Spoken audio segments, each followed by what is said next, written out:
Hello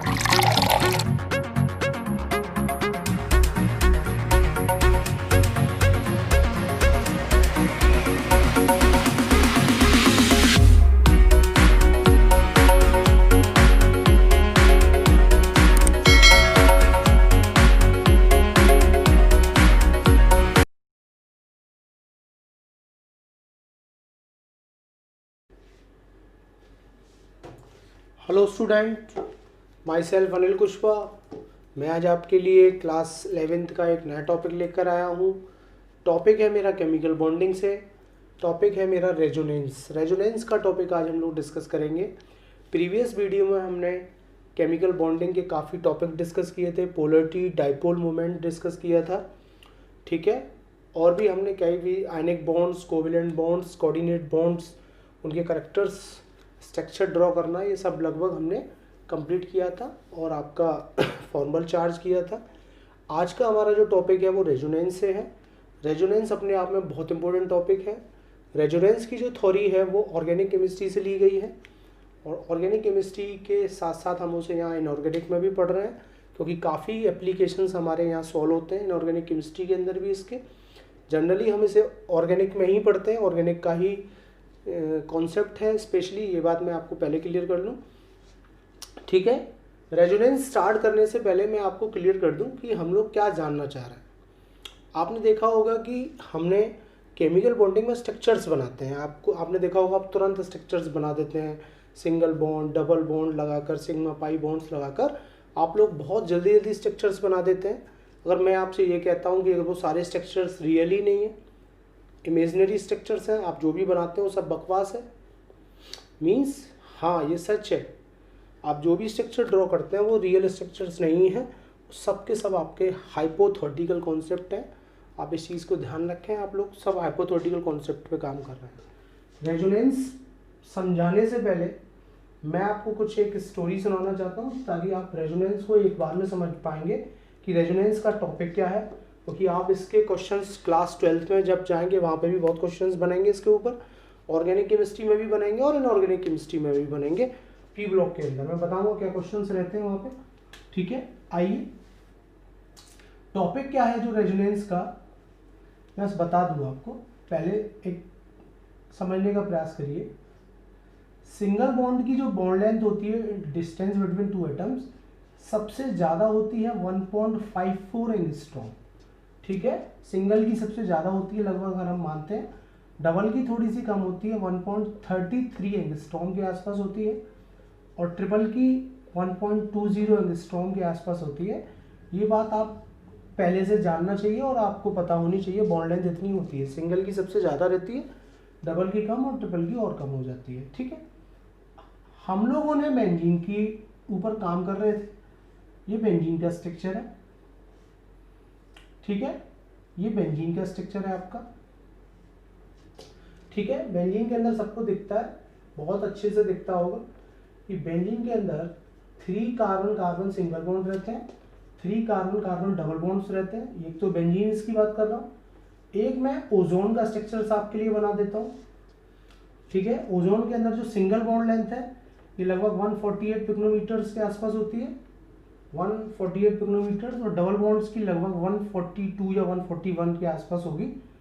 exactly नहीं मुझे पता, मतलब इतनी तो होगी, ठीक है ना। ये सिंगल और डबल का मतलब सिंगल से कम ही आ रही डबल। चलिए, अब हुआ क्या, जब बेंजीन के सारे पैरामीटर स्टडी किए गए तो कमाल होगा, क्योंकि आपके हिसाब से तो 3 सिंगल है 3 डबल है, लेकिन ऐसा नहीं था। बेंजीन के अंदर जितने भी सीसी बॉन्ड हैं आपके, चाहे वो डबल बॉन्ड्स के बिटवीन हो चाहे वो सिंगल बॉन्ड्स के बिटवीन हो, सबका पैरामीटर एक सा था 1.39 एंगस्ट्रॉम। ये कमाल हो गया, ये बड़ा कमाल का विषय था कि ये क्या हो गया, सारे बॉन्ड आपके एक से हैं बेंजीन के अंदर। यही कॉन्सेप्ट ओजोन के अंदर भी देखा गया, सिंगल की ज़्यादा है डबल की ज़्यादा है, लेकिन एग्जैक्टली मेजरमेंट किया गया तो सारे बॉन्ड लगभग एक से मिले। ओजोन के अंदर सिंगल और डबल के बीच में भी सारे बॉन्ड एक से मिले। यही चीज़ समझनी है कि ये सब है क्या चीज़ है, यही रेजोनेंस का कॉन्सेप्ट है। बेंजीन पर जब काम किया गया था तो बेंजीन के हिसाब से तो दोनों अलग अलग आने चाहिए, लेकिन सबके बॉन्ड एक से आए, मतलब सारे बॉन्ड एक से मीन्स सारा बॉन्ड करेक्टर एक सा है उसके अंदर। आप समझ रहे हैं, बेंजीन के अंदर सारा का सारा बॉन्ड करेक्टर आपका एक सा है, इसलिए ये सारे पैरामीटर्स एक से आते हैं। अब समझ लेते हैं वो क्यों आते हैं। अब सुनिए, आप जितने भी स्ट्रक्चर्स बनाते हैं वो सब रियल स्ट्रक्चर्स है ही नहीं है, सब हाइपोथेटिकल स्ट्रक्चर है। मान लो मुझे किसी व्यक्ति का नेचर पता करना है कि वो कैसा है, तो नेचर पता करने के लिए मुझे उसके ऊपर बहुत काम करना पड़ेगा, मुझे उसके बारे में बहुत और जानकारी भी चाहिए होंगी कि वो कैसा है, कैसा दिखता है, उसका घर पे व्यवहार कैसा है, अपने रिलेटिव्स में दोस्तों के प्रति व्यवहार कैसा है।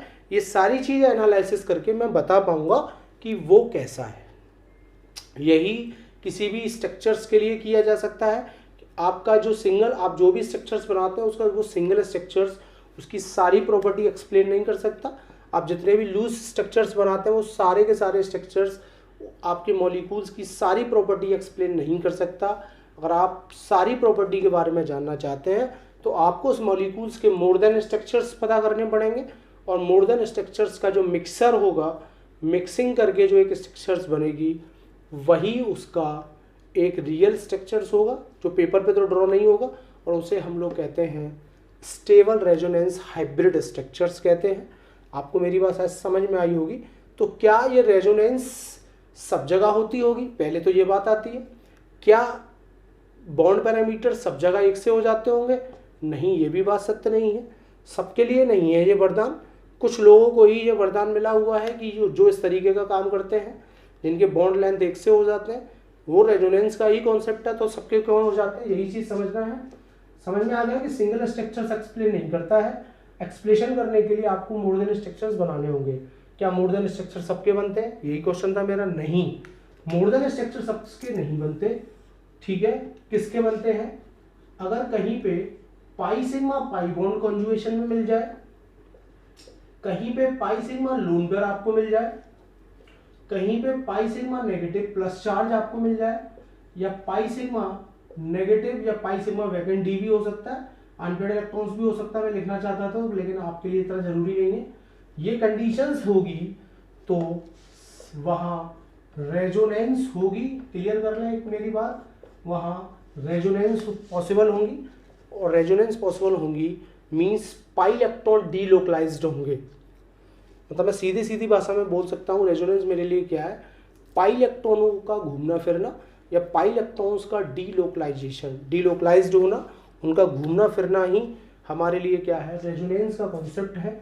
आइए मैं जरा समझाने का प्रयास करता हूँ कि ये सब हुआ क्या, सब अलग अलग होने के बाद एक से क्यों हो गए।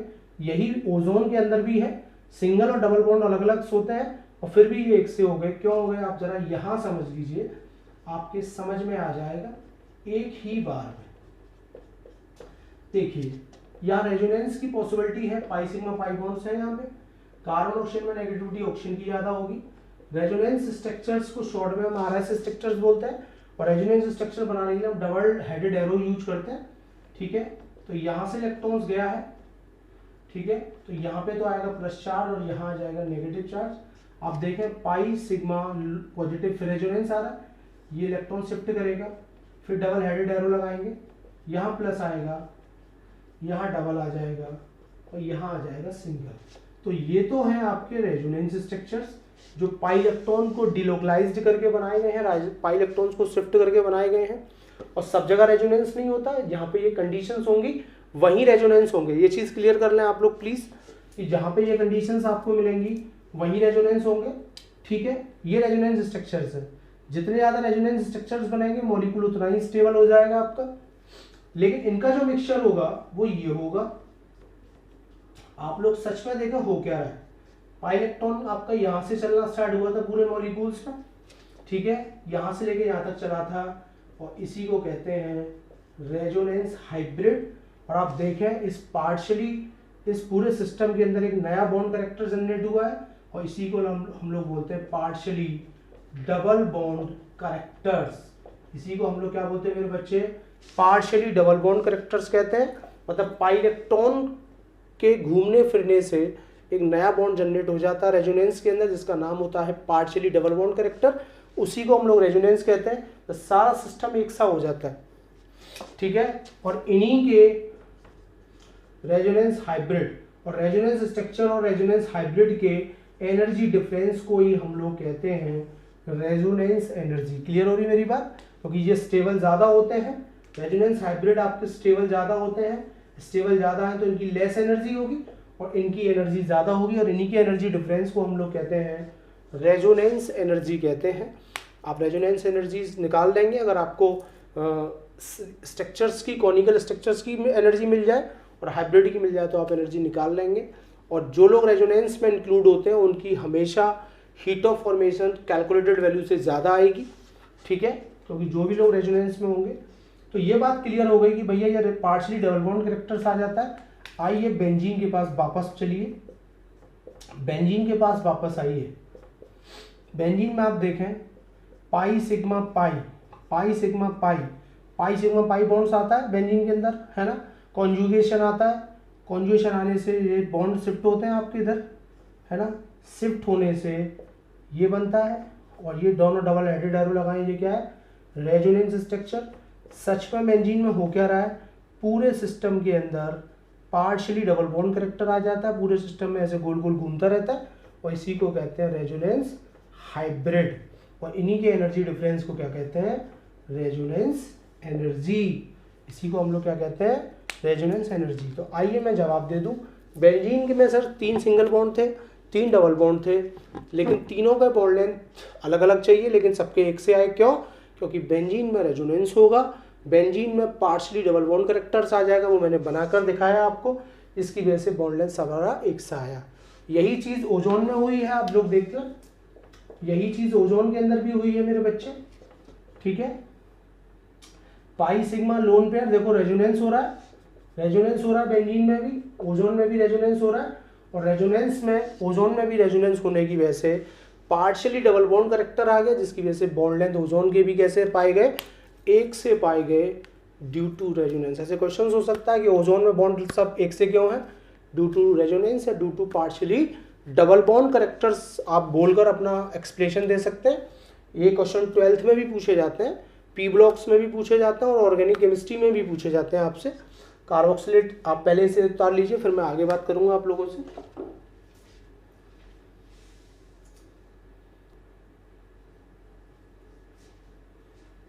तो आइए, रेजोनेंस का हमारा एक्सप्लेनेशन हो गया। रेजोनेंस से क्या होता है, सिस्टम में पार्शियली डबल बॉन्ड कैरेक्टर्स आ जाता है, इसकी वजह से लेंथ आपके चेंजेस होते हैं, ठीक है।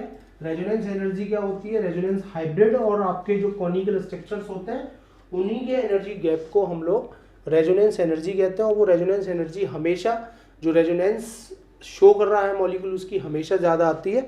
याद रखेंगे, हीट ऑफ फॉर्मेशन की वैल्यू हमेशा ज़्यादा होगी, ठीक है। तो दो बातें मेरी आपसे क्लियर हो गई। अगर रेजोनेंस एनर्जी किसी की चाहिए तो अगर आपको एक्चुअल एनर्जी आपको मिल जाए, ठीक है, एक्चुअल एनर्जी आपको मिल जाए और मोस्ट स्टेबल एनर्जी मिल जाए आपको, मोस्ट स्टेबल मॉलिक्यूल्स की, ठीक है, मोस्ट स्टेबल मॉलिक्यूल्स का एनर्जी, मोस्ट स्टेबल एनर्जी मिल जाए कॉनिकल स्ट्रक्चर्स की, ठीक है, और इनका जो एनर्जी डिफरेंस होगा वो रेजोनेंस एनर्जी आपकी निकाल देगा। एक्चुअल एनर्जी मिल जाए और मोस्ट स्टेबल एनर्जी आपको मिल जाए, मतलब रेजोनेंस हाइब्रिड की एनर्जी आपको मिल जाए, ठीक है। रेजोनेंस एनर्जी बढ़ेगी, ठीक है, रेजोनेंस एनर्जी बढ़ेगी आपकी तो मॉलिक्यूल आपकी स्टेबल हो जाएगी, स्टेबिलिटी इंक्रीज होगी, ठीक है, स्टेबिलिटी आपकी मॉलिक्यूल्स की बढ़ेंगी अगर रेजोनेंस एनर्जी बढ़ेंगी। इस चीज़ को आप थोड़ा सा ध्यान रखेंगे, मतलब जितने ज़्यादा कॉनिकल स्ट्रक्चर्स बनेंगे उतनी ज़्यादा स्टेबिलिटी मॉलिक्यूल्स की बढ़ जाएगी, ठीक है ना। चलिए आइए जरा रेजोनेंस स्ट्रक्चर्स बनाने की बात करते हैं। तरीका प्रॉपर मैं बता देता हूँ कि बनते कैसे। ये कार्बोक्सिलेट आयन है, डबल हेडेड एरो लगाते हैं हम लोग, pi sigma lone pair, resonance होगा, ये इधर शिफ्ट होगा, ये इधर शिफ्ट हो जाएगा, और जब ये शिफ्ट हो जाएगा तो ऊपर सिंगल हो जाएगा और नीचे हो जाएगा डबल। तो ये दोनों कौन है, ये दोनों इसके RS स्ट्रक्चर है, ठीक है।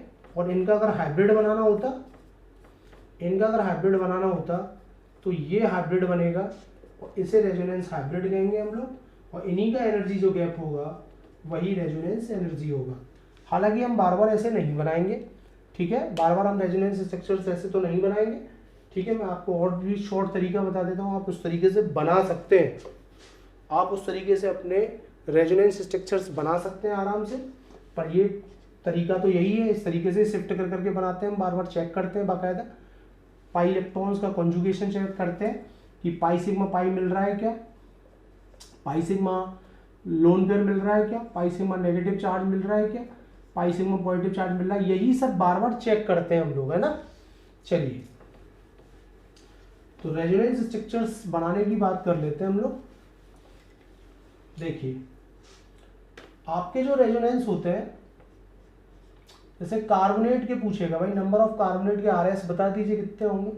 तरीका पहले मैं बता देता हूँ। देखो तरीका तो यही है जैसे प्रॉपर आपको बताया गया था, अभी एक एक करके देखते हैं। पाई सिग्मा लोन पर रेजोनेंस होगा, ये इधर आ जाएगा, ये इधर आ जाएगा, फिर यहाँ आ जाएगा, तो फिर ये एक बार शिफ्ट होगा। इस तरीके से ये 3 बनाएंगे, पर मैं आपको आसान तरीका कर देता हूँ।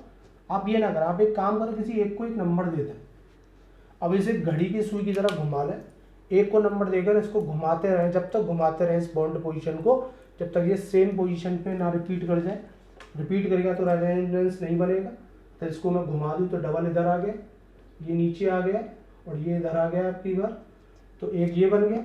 अगर मैं दोबारा इसे रोटेट कर दूँ तो अब ये नीचे आ जाएगा, ये इधर आ जाएगा और ये भी इधर आ जाएगा। और आप देखें कार्बोनेट के 3 आरएस बनते हैं, कार्बोनेट के 3 आरएस बनेंगे, इसके अलावा नहीं बन पाएगा क्योंकि यही रिपीट हो जाएगा। आप डायरेक्ट भी पता कर सकते थे, अगर ऑब्जेक्टिव क्वेश्चन आता है कि भाई नंबर ऑफ कार्बोनेट के आरएस कितने होंगे, जितने ऑक्सीजन प्रेजेंट होते हैं उतने ही आरएस बनते हैं। आप ऐसे भी थोड़ा सा पता कर सकते हैं, है ना, ऐसे भी लगभग थोड़ा सा पता कर सकते हैं। तो बिल्कुल ऐसे ही सल्फेट के भी ट्राई कर लीजिएगा, फॉस्फेट के भी ट्राई कर लीजिएगा और नाइट्रेट के भी ट्राई कर लीजिएगा। कार्बोनेट रेजोनेंस स्ट्रक्चर्स बना लीजिएगा, ठीक है। एक चीज़ और होती है बॉन्ड ऑर्डर निकालना। बॉन्ड ऑर्डर होता है number of bond between 2 atoms, ठीक है। 2 एटम्स के बिटवीन कितने तो बॉन्ड बनाए हैं, और दूसरा total number of RS structures. अगर किसी भी मॉलिक्यूल्स का बॉन्ड ऑर्डर पता करना है तो number of bond between 2 atoms, 2 atoms के बीच में कितने बॉन्ड्स बने हैं। तो एक बार तो डबल बॉन्ड्स बना, एक बार सिंगल, फिर एक बार सिंगल, तो हम लोग कह सकते हैं भैया कितना 2, एक बार ये सिंगल और फिर सिंगल आया, ठीक है, 2 1 + 1, और टोटल आरएस कितने बनते हैं 3, कितना आ गया 4/3, ठीक है, 4/3 आ गया। This is the bond order. आप इस तरीके से बॉन्ड ऑर्डर निकाल सकते हैं किसी का भी। 2 एटम्स के बिटवीन कितने बॉन्ड्स बन रहे हैं, सिंगल डबल जो भी बन रहे हैं उन्हें काउंट कर लीजिए, कितने आरएस बने वो काउंट कर लीजिए, बॉन्ड ऑर्डर आ जाएगा आपका, ठीक है। आज के लिए इतना ही। वीडियो पसंद आया तो और भी लोगों को बताइएगा, पढ़िएगा, प्रयास करिएगा। अब आपको रेगुलर वीडियोस मिलते रहेंगे। जल्दी हम लोग 3rd चैप्टर भी स्टार्ट करने वाले हैं आपके लिए। Thank you.